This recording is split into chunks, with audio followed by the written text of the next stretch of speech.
Algumas pessoas se gabam de serem chamadas de cristãs, mas se a nossa conduta não está à altura das normas cristãs, atrairemos sobre nós a condenação. Em Apocalipse 3:1, lemos: Tens nome de que vives e estás morto. Não basta ir à igreja.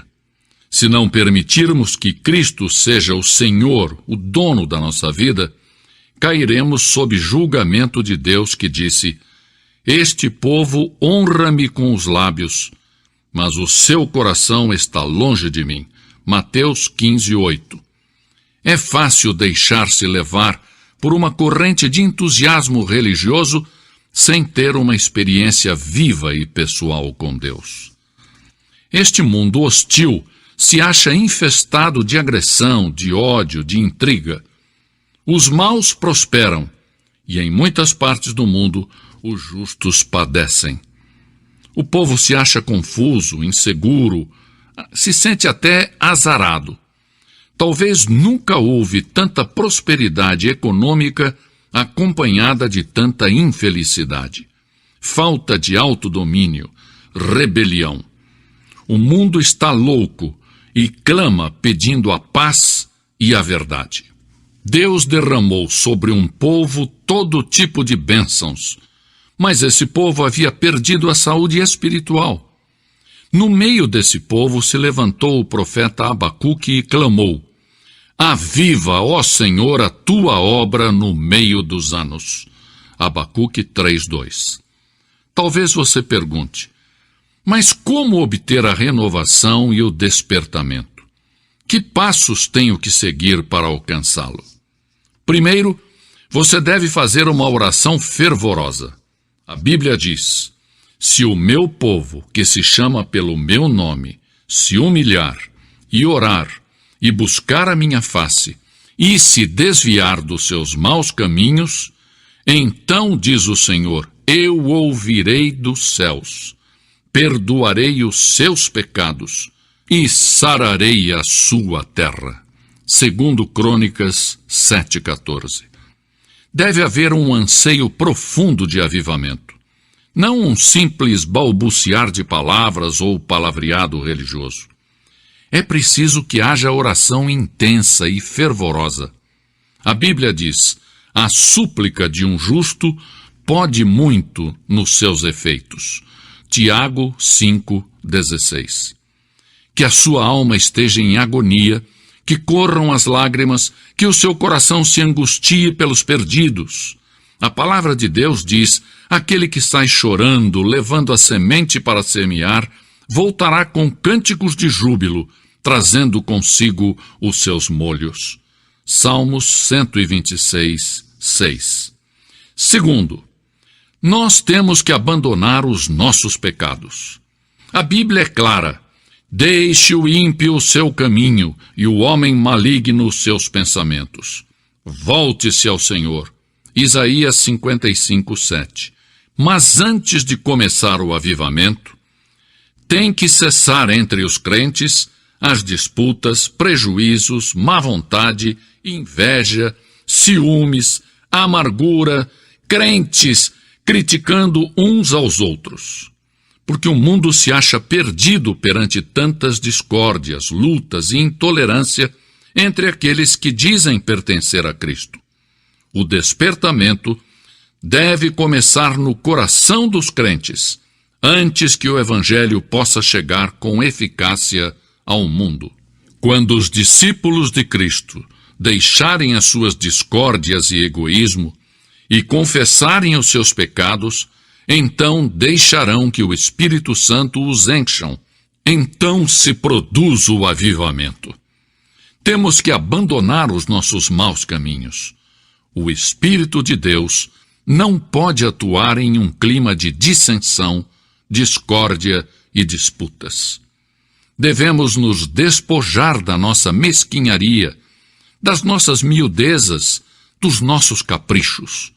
O inimigo das nossas almas tem debilitado a eficácia da igreja porque temos nos especializado em controvérsias, em dissensões, e não temos andado chorando e levando a semente preciosa. Salmo 126, 6. Sim, porque temos dado mais ênfase às instituições do que à oração ou mesmo a Deus. Que o Senhor nos perdoe e nos ajude a nos livrarmos de hábitos perversos e mesquinhos. Se vamos ter um despertamento em nossos dias, como crentes teremos que abandonar os nossos pecados individuais e coletivos. Em terceiro lugar, Deus tem que ser real para nós. A Bíblia diz: se o meu povo buscar a minha face, eu o ouvirei do céu.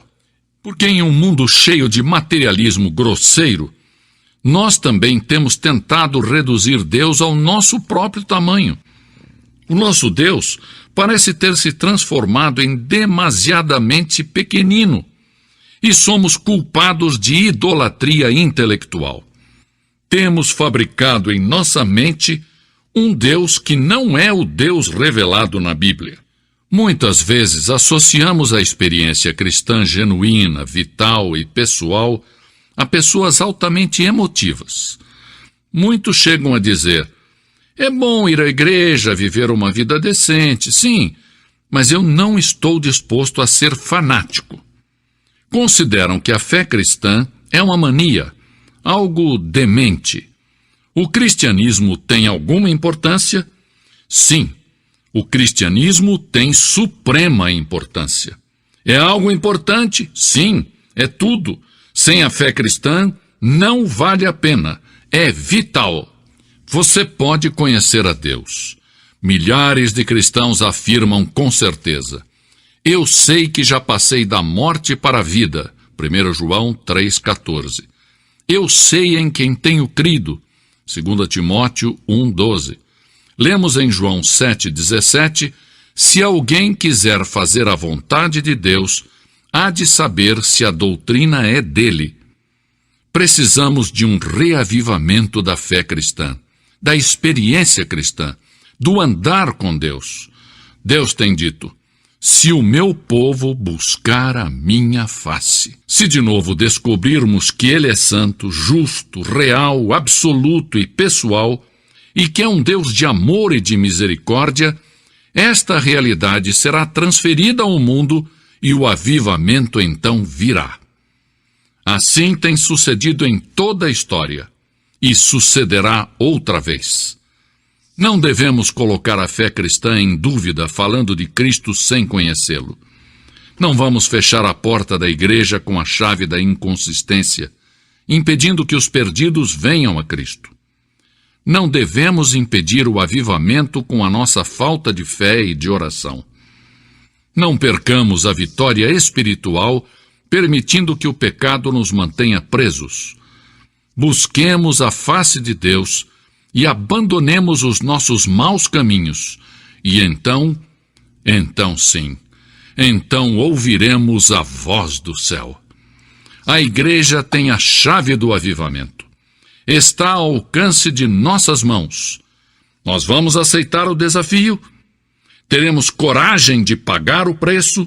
As reservas do céu são suficientes para saciar o mundo que perece de fome e fome espiritual?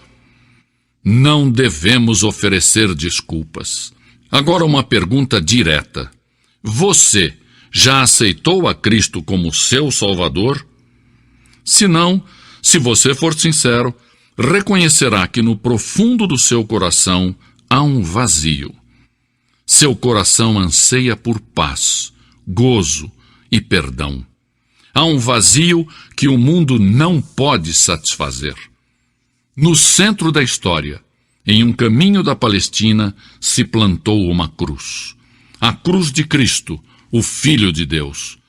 Por um milagre admirável que só Deus conhece, todos os que põem o seu olhar naquele que foi sacrificado na cruz, recebem a salvação. Não somente as pessoas boas, respeitáveis e decentes, mas os vis, os desprezíveis, os desumanos. Um ladrão que agonizava junto com Jesus, pôs nele o olhar de fé e recebeu a segurança da vida eterna.